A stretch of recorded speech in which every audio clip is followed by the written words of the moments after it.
হাসি ঠাট্টা এগুলোতে জীবনটা অতিবাহিত না করে মজার মজার বাক্য মজার মজার কথা কি ফাইজলামি কি হাসির সম্পর্ক কিচ্ছু তোমার সঙ্গে সেদিন যাবে না। আহা, বিছানায় যারা পড়ে তারা বোঝে, যারা বৃদ্ধ হয় সবার মুখে একটাই কথা, বাবা আশীর্বাদ করো যেন ভগবান আমাদের দেহের মধ্যে শক্তি থাকতে যেন ভগবান নিয়ে যায়। এই কথাটা তুমি তো বলো না, এই কথাটা তো আমি বলি না। তারা বুঝতে পেরেছে কি শান্তি, সংসারের কি শান্তি। যারা বৃদ্ধ হয় তারা বুঝতে পারে এখন তোমার মধুর শান্তি। কেন হাত চলে, মুখের মিষ্টি মিষ্টি কথা চলে, হাত পা ভালো চলে, সংসারের সবাই ভালোবাসে। এই জন্য তুমি এখনো বুঝো নাই যে তোমার আপন ভগবান। যেদিন আর চলে না, একজন বৃদ্ধ মানুষের সঙ্গে কথা বলো, তার দেহের কুজ নিমে কোনো কিছু শান্তি নাই। সংসারের কেউ মূল্য দেয় না, স্ত্রী মূল্য, সংসারের ছেলে মেয়ে মূল্য দেয় না, বৌমা মূল্য দেয় না, কেউ মূল্য দেয় না। এত নানান ধরনের কথা। তখন কেঁদে কেঁদে বলে ভগবানকে, আমার যেন দেহে শক্তি থাকতে তুমি আমাকে নিয়ে যাও। তুমি বলো না, কেন বলো না জানো? তোমার দেহে এখনো পূর্ণিমার তেজ রয়েছে। কিন্তু জেনে যাও, মহাজন বলছে পূর্ণিমা তো থাকবে না, আসবে অমাবস্যা, চিরদিন থাকবে না তোমার সংসার রঙের দুনিয়ার ভালোবাসা থাকবে না। এই জন্য বিছানায় যেন আমরা না পড়ি। গোবিন্দের কাছে একটাই প্রার্থনা, গোবিন্দ প্রাণ ধরে, গোবিন্দ যেন সবসময় তোমাকে স্মরণ করতে পারি, সবসময় যেন তোমার নাম করে যেতে পারি। আমি এই কথাটি বলে ভাগবত আলোচনা শেষ করব। এই কলিযুগের মধ্যে আমাদের সব থেকে সহজতম সরলতম উপায় আমাদের দিয়েছেন সংসারের থেকেই আমরা সংসারমুখী না হয়ে আমরা যেন কৃষ্ণমুখী হয়ে আমরা যেন আমাদের জীবন অতিবাহিত করতে পারি। আমরা যেন বদনে সবসময় বলতে পারি হরে কৃষ্ণ হরে কৃষ্ণ কৃষ্ণ কৃষ্ণ হরে হরে, হরে রাম হরে রাম রাম রাম জয় জয় শ্রীরাম। সবসময় যেন বলতে পারি। আজকে দেখুন মা, এই জন্য সকলের জন্য নিবেদন, যেখানে ভাগবত কথা আলোচনা হবে, যেখানে ভাগবত পাঠ হবে, আপনি এইটা কখনোই মা মনের মধ্যে গাঁথবেন না যে পাঠ তো অনেক শুনি বা অনেক কিছু জেনে ফেলেছি, অনেক কিছুই জানি, আর গিয়ে কি করব। এই জিনিসটা সব থেকে বেশি ক্ষতিকর। এই জিনিসটা যারা বলে তারা হচ্ছে অল্প বিদ্যা। ভয়ঙ্কর একটি কথা আছে, যারা যথার্থ জ্ঞানীজন তারা শুধু জানতেই চায়, তারা তাদের পিপাসার্থ কখনো মিটে না। তারা যে জায়গার মধ্যে কৃষ্ণ কথা, যে জায়গার মধ্যে গৌর কথা, যে জায়গার মধ্যে নিতাই কথা হয়, সেই জায়গায় যাওয়ার জন্য এই জন্য পরিবর্তন নিজের কাছে নিজে নিজে চেষ্টা করতে হবে। মালার সংখ্যা যেন বর্ধন করতে পারি। ভক্তি বাড়ছে কিনা, 4 মালা নিলাম 2 বছর ধরে, এখনো 4 মালাই হয় কিনা? অনেক সময় মালা নেই, 4 আমাদের 2 বছর হয়ে গেল, 1 বছর হয়ে গেল, এখনো 8 মালা, এখনো 4 মালাই। দেখো, সংসারে এমনও কিছু দিন তাকে কাজ বেশি থাকে, এমনও দিন তাকে কাজ খুব কম থাকে, হয় না মা? হয় কিনা? আওয়াজ নাই দি হয়। যখন সময় পাওয়া যায় তখন আমরা কিন্তু এই ভগবত নাম স্মরণ না করে, ভগবানকে সময় না দিয়ে আজে বাজে কথায় আমরা তৎপর হয়ে থাকি।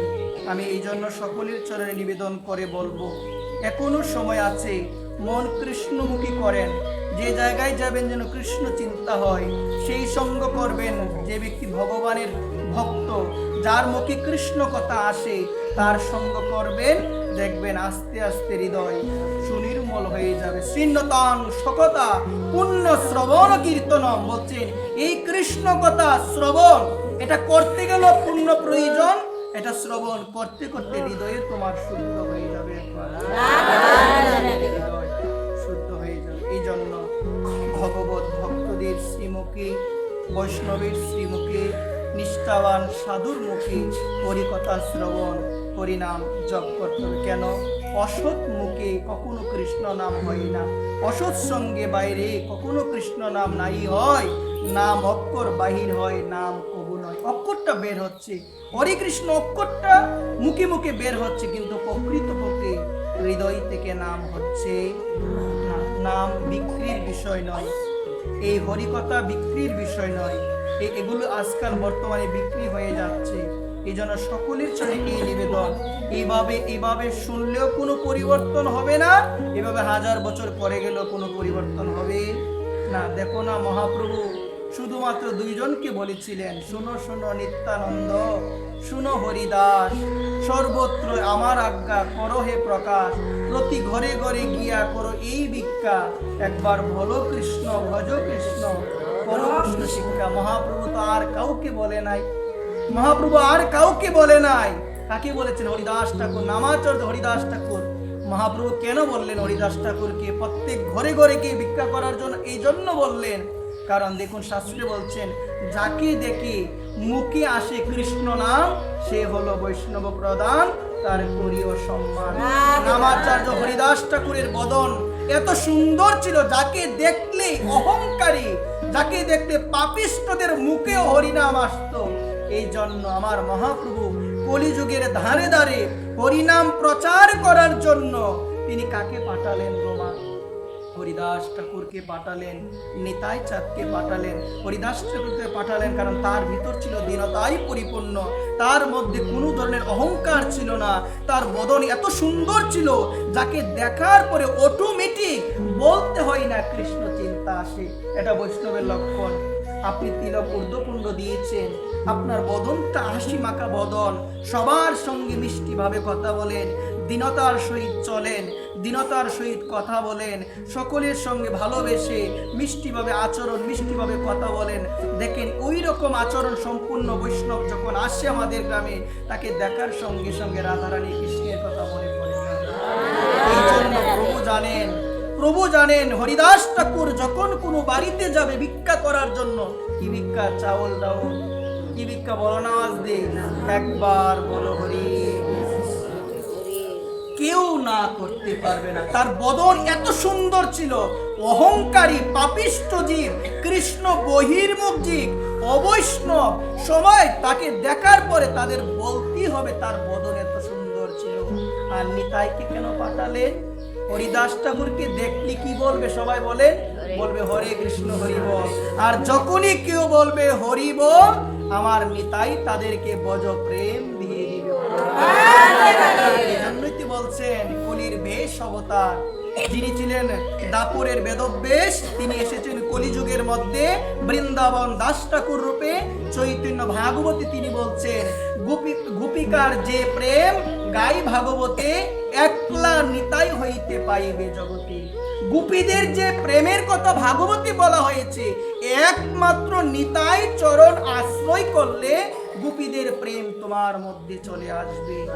এজন্য বলছেন গোপিকার প্রেম যে ভাগবতে গায়, একলা নিতাই হইতে কলিযুগে পাইবে জগতে।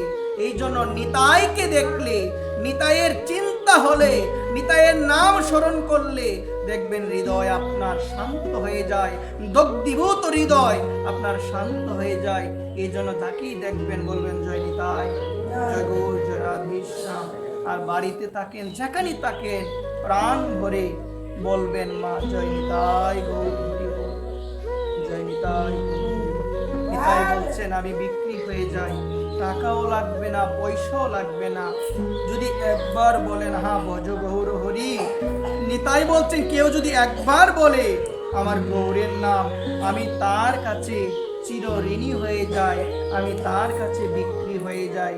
এই জন্য সব সময় প্রভাত থেকে শুরু করে রাত্রিবেলায় শয়নে যাওয়ার পূর্ব অবধি পর্যন্ত নিতাই গৌরকে স্মরণ করো, নিতাইকে ডাকো। সকালবেলা উঠার পরে প্রভাতে তো আমরা একটা গান আছে, ভজ গৌরাঙ্গ ওহ গৌরাঙ্গ রহ গৌরাঙ্গের নাম রে, যে জন গৌরাঙ্গ ভজে সে হয় আমার।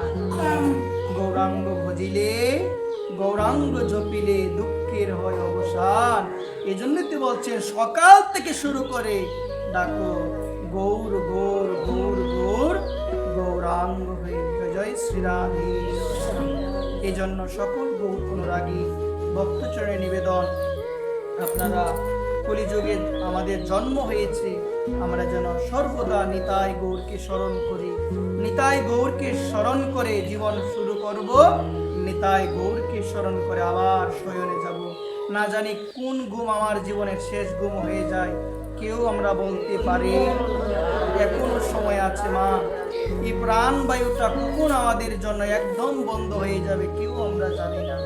এই জন্য সকালে উঠিয়া ভগবানের কাছে একান্তভাবে প্রার্থনা কর, ভগবান তোমার নাম নিয়ে যেন সারাটা জীবন অতিবাহিত করতে পারি, তোমার নাম নিয়ে যেন আজকের দিনটা অতিবাহিত করতে পারি। ঘুমানোর সময় প্রার্থনা কর, ভগবান ঘুমানোর সময় আমার মৃত্যু হতে পারে, কিন্তু হে গৌর আমার মতো পাপী, আমার মতো অধম, আমি যেন তোমার চরণে যেন আমার রতিমতি হয়, আমি যেন প্রাণ ভরে সর্বদা বলতে পারি জয় জয় নিতাই গৌর।